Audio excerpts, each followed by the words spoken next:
China declared that it has stopped using prisoners' organs for transplantation, and they solely depend on organ donations.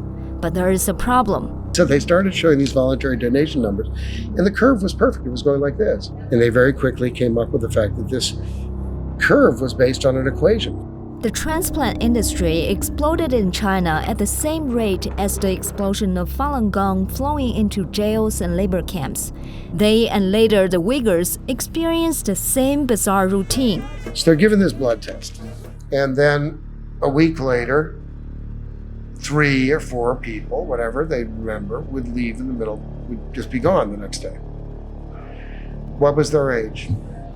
28. Reports on systematic organ harvesting from Falun Gong prisoners first emerged in 2006.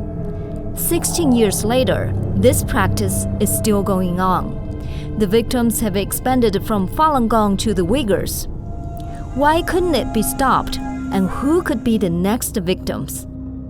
I spoke with Ethan Gutmann, a pioneer researcher in this field and the author of the book, The Slaughter, Mass Killings, Organ Harvesting, and China's Secret Solution to Its Dissident Problem.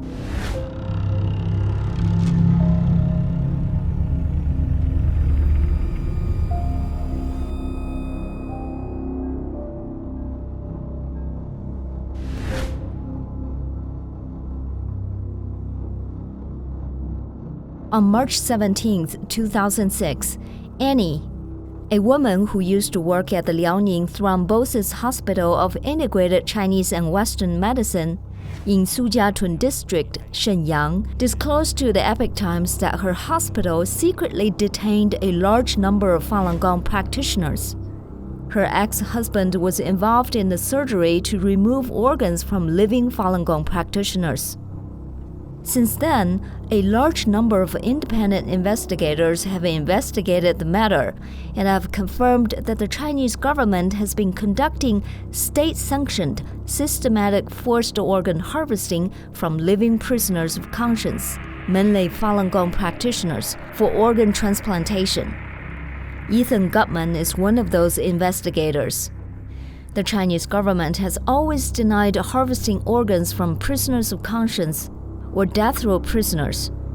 However, after the revelation of the organ harvesting of Falun Gong practitioners, the Chinese Minister of Health, Huang Jiefu, suddenly admitted that most of the organs for organ transplants in China came from executed prisoners.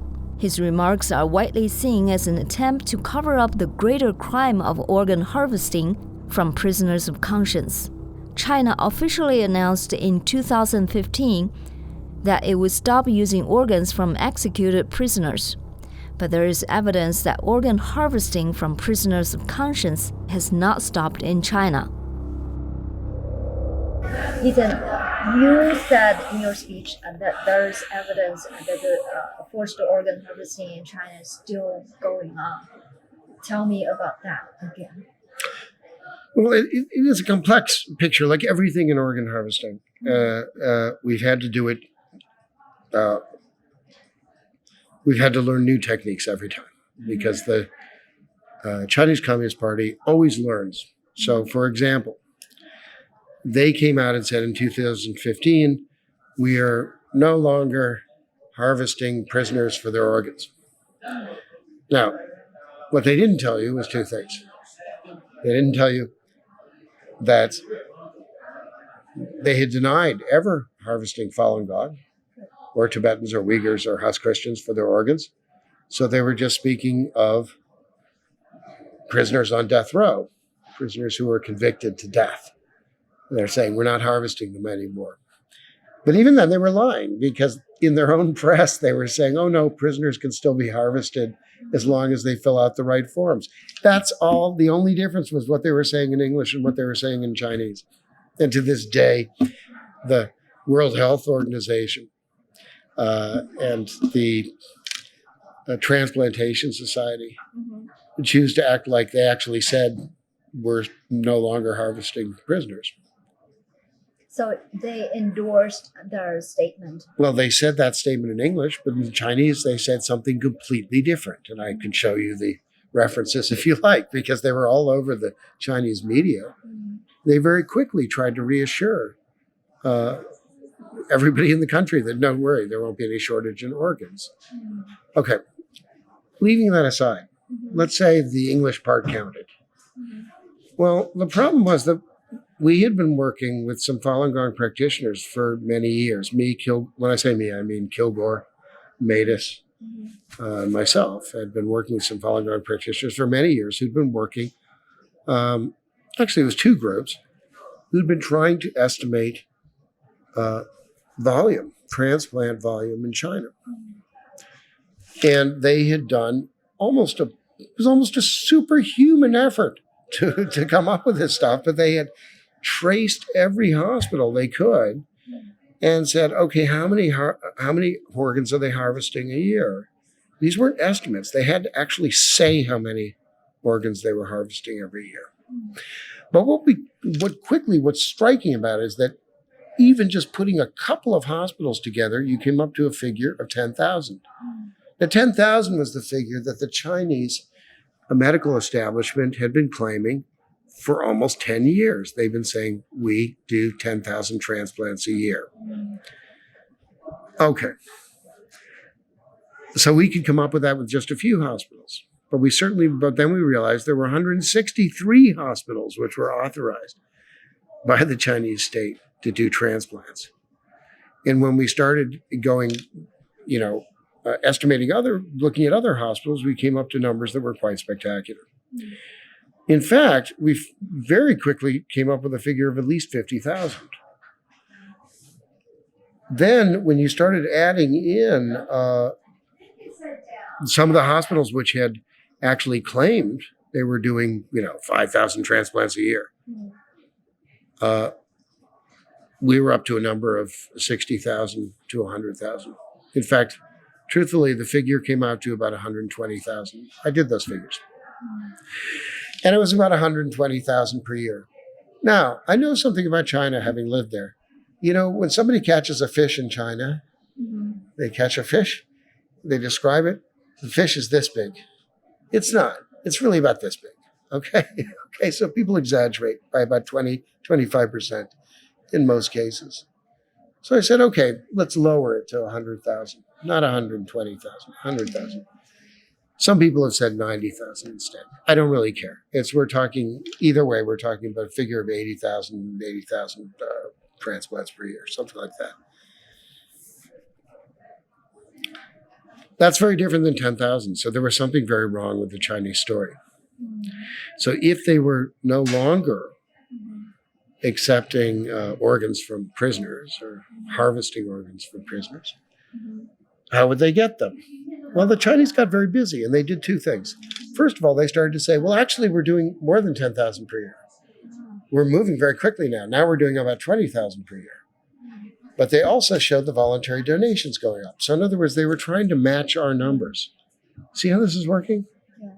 Okay, this is like when you catch somebody in a lie and they start going, well, no, I didn't do that. I mean, I did some of that, but not that. Some of it. And don't worry, it's no longer, I'm no longer doing it, right? So they started showing these voluntary donation numbers and the curve was perfect. It was going like this.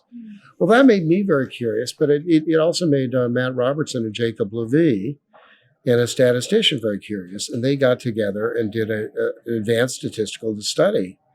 And they very quickly came up with the fact that this curve was based on an equation, a simple equation. So in other words, it's a parabolic curve.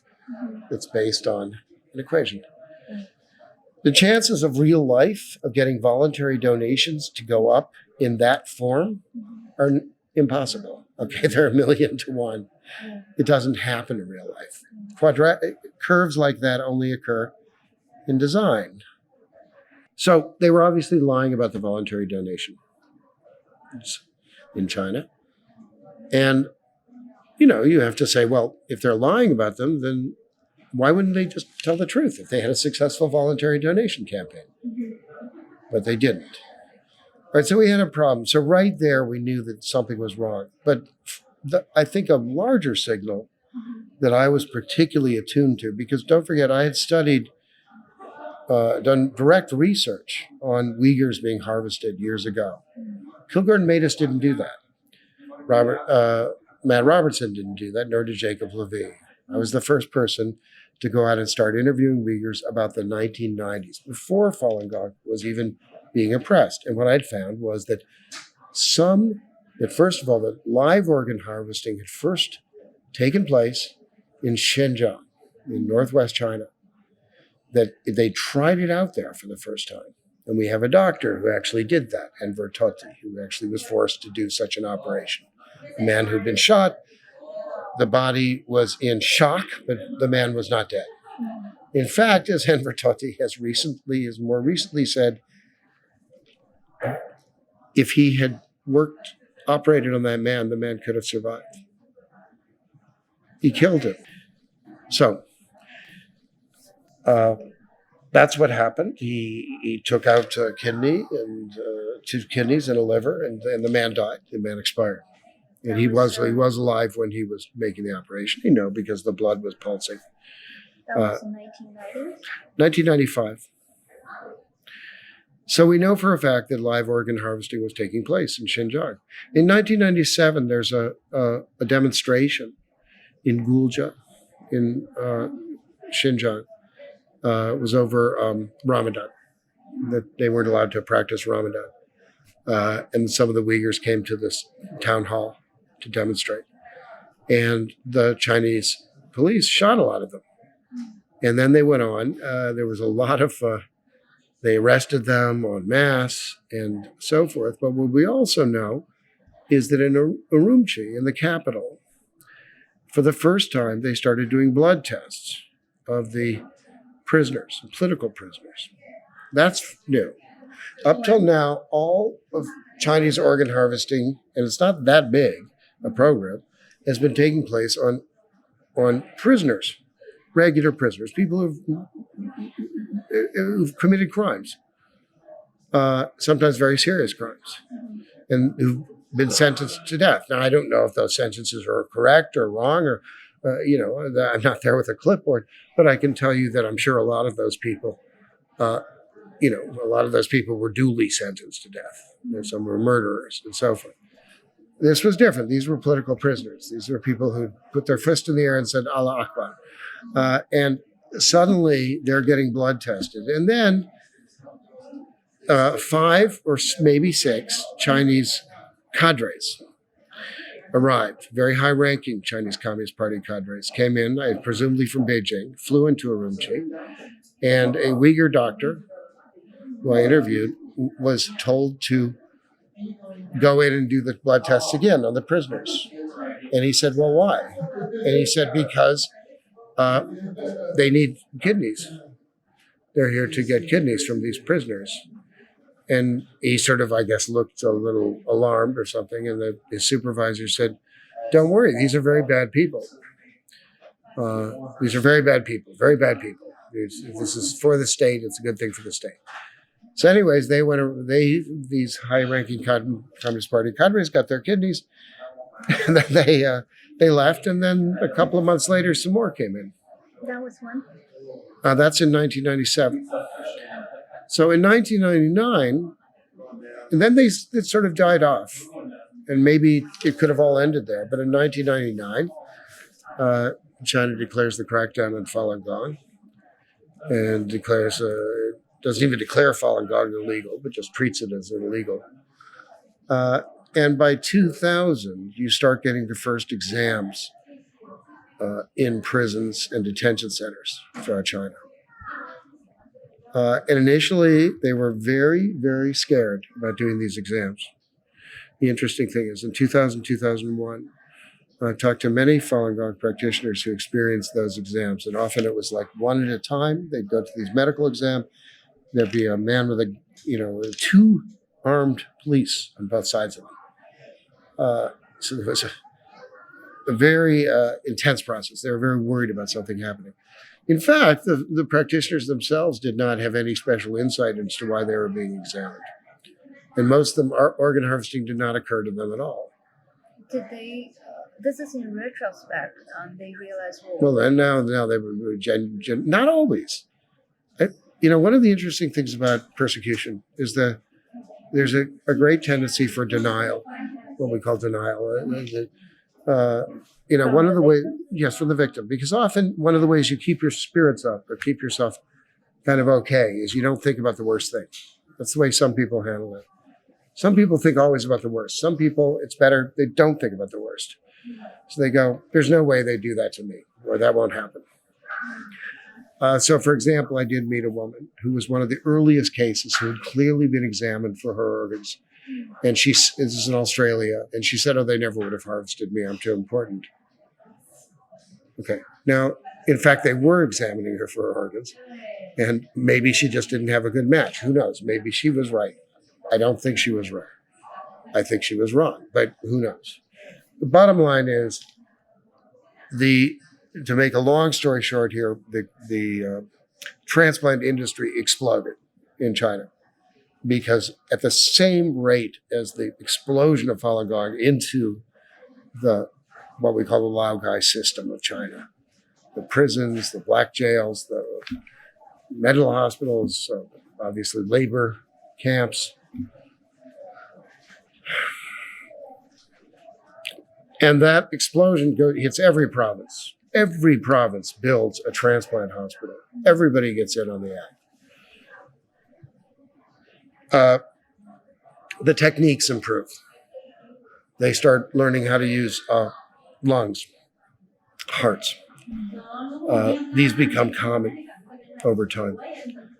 So they're experimenting with people. And the waiting time for an organ very quickly goes from, China traditionally had a waiting time for organs of, a couple of months or something like that. It's suddenly 2 weeks or less. That's what people leave out. They say, 2 weeks. No, it was actually less. In 2006, there are several cases of hospitals which did emergency liver transplants. That is, somebody comes in with an acute liver crisis. Okay. They're at the point of death. And 4 hours later, they have a matching liver and it's transplanted. And the day after, the person is magically rising from the hospital bed. This is unbelievable stuff. It's the stuff of science fiction.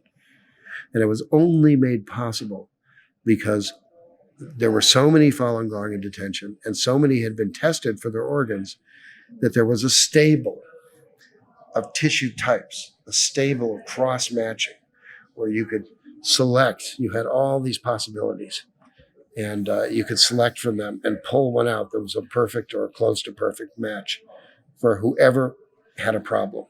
And you could do it that fast. So this is an astounding point, even in 2006. So by 2015, what's changed? Well, the year before 2015, there's some evidence that Falun Gong, they were starting to run out of Falun Gong, or at least young Falun Gong practitioners. Up till then, they had been harvesting Falun Gong, and mainly young Falun Gong. We've seen the records on this. Now, they're not recorded as Falun Gong, but it's very clear. They say, 28-year-old male dies of heart failure. Okay, and I really want to make sure your camera catches this. 28-year-old dies of heart failure. What are the chances? Do you know anyone? Have you heard of anyone in your life who has died of heart failure at age 28? Do you have a friend or a friend of a friend who's died of heart failure at age 28? This is nearly impossible. Okay? And that is one of the reasons that 28-year-olds are so valuable for organs. But Falun Gong was aging at this point. Some Falun Gong had left China. Some very dedicated people had been killed.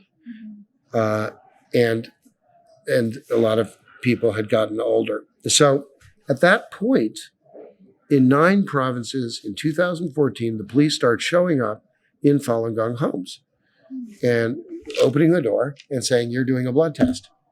Police doing this. And they do a cheek swab, a DNA cheek swab. The combination of DNA and blood leads you to a perfect organ match. It's the best possible match you can get. Are you talking about they went to Falun Gong homes to test Yes. Falun Gong practitioners? Falun Gong homes for Falun Gong practitioners. These are people who are not in prison. They're not in jail. They're not in they're just Falun Gong at this point. Maybe they've had a brush with the law before. Maybe they've had a little trouble before. But at this point, they're just at home. The significance of that, at first, when I heard about this story, this came out in Minghui. And when I first heard about it, I said, this is a scare tactic. They're just trying to scare people. They can't really be doing this. But I was wrong. They were. They were trying to see if they could get them from their homes. They're looking for young people. Do you have evidence that people who were tested at home, forced tested at home, were taken away? Well, we do have some evidence that a lot of them were arrested later on pretext. So we don't know about were they just grabbed from their homes and taken away? Probably not. Mm-hmm. That's not the way that's not the way the CCP works. They tend to not want to do things that way. They'll sort of say you're being arrested for this and that, and then you just disappear into that system. Mm-hmm. Now, as Matus has pointed out, and a lot of practitioners have pointed out too, Falun Gong were extremely vulnerable, of course, because they were not giving their names in many cases, and not even saying which province they were from. So that meant that their families couldn't really advocate for them. Now, of course, they were trying to protect their families from damage. Similar situation arises with the Uighurs, but we'll get into that briefly. The bottom line is that what this tells us that about 2014, they're running out. They're going low on this. And what happens in 2015? There's an announcement that every Uyghur in Xinjiang has to be given a health check. Every Uyghur above the age of 12 must. It's a mandatory health check. People formed long lines all over, and in bazaars, and in shopping centers and all kinds of places, schoolhouses, and were given health checks. These were basically blood tests and other brief tests, but the main thing was the blood test. What they're trying to do is map out the population. Han Chinese, half of Xinjiang, as you know, is Han Chinese. Yeah. They didn't have to take any tests. There was no mandatory health check for them at all. Okay, so this was Uyghurs, and I believe Kazakhs. I'm not even sure about Hui. Hui. At that time, I'm not even sure they were always in between. Okay. They're giving that test. That's 2015. By 2016, the camps have begun, and the tests are done. That's when, these people start pouring into these camps. Okay. So 2015, they had the test. In 2016, they built the camps, and they put those people who had been tested to the camps. Right. Okay. And the interesting thing, of course, is that the camps were featuring mainly they were going after young people and middle-aged people. They weren't going that much after. It's not like every single one who has been tested is put into camps. No, because older people are pretty much exempt from all this. In a sense, you could say whatever's happening to older people is sort of for show. We don't tend to think of them as great candidates for organs. You can use elderly organs, but I wouldn't. Why would you trade an old? If I needed an organ, why would I trade it for another old organ? I mean, doesn't make a lot of sense. The point is this. When we look at the camps and what happened to Uyghur villages, for example, they became places, and many people have described this, have been through them, with nothing but little kids and old women, sometimes elderly men. So it's like elderly people and little kids, and all the rest of the people are gone. There are no young people. Okay, the adolescents were in there, all the way from 15 up. And people at 45 were in there. But the rest is just left behind. Now, what we know at this point is that 2017, the camps are fully constructed, and we probably have, and it's very hard to make these estimates, but based on what we see from satellite technology, it's probably at least 2 million in the camps at that point. It's an extraordinary number. Now, I tend to use the figure 1 million because it's a conservative figure. it's simple to defend. I think everybody can accept that at least 1 million people are in the camps. Even now, 1 million people in the camps. And what I did, and this is, I think, the important point I bring in here, is that I went to Kazakhstan because I only was interested in talking to people who'd actually been inside the camps. I wasn't interested in family members. It's not that I wasn't interested, but they weren't helpful to me.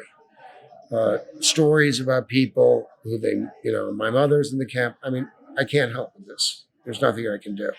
What I can do is try to interview people who've been inside the camps. What did you see? And I asked them who went missing, who left the camp. And they said, well, occasionally an old person would leave the camp because they got sick. And I'm like, okay. And they'd say, but there was a definite group who left the camp. And they were usually about 18 years old. And I said, tell me about that. And they said, well, this is very young people. They're about 18 and maybe girls, right? And young women. And it would be announced at lunch usually that they were graduating. This is the term they use, graduating, which meant that they were going to work in a factory out east, in eastern China. Yeah, they were not going to come back. They wouldn't see their families again. They're just going to go and work in some factory. Or sometimes they were going to work in a cotton plantation, essentially a place where they pick cotton and grow cotton. In Xinjiang? In Xinjiang. Sometimes they were going in Xinjiang, a lot of times out east, whatever. They would announce this, and it was almost like an award. It was like sometimes they even encouraged you to applaud a little bit for these young women who were going away. Well, that was done very openly. But there was one other group. They all said, well, there's this other group. And this is talking about 10 witnesses, which doesn't seem like much, but we only have 10 witnesses over here in the West. So these are 10 in Kazakhstan. So I'm doubling the witnesses, essentially, which is not easy. What's the other group? Well, they said, well, these other people would disappear in the middle of the night. I said, well, what were the circumstances then? Well, they say, well, we don't really know. We accept that we were all given a blood test. I said, when did you give them blood test? About a week before. So they're given this blood test. And then a week later, 3 or 4 people, whatever they remember, would leave in the middle, would just be gone the next day. What was their age? 28.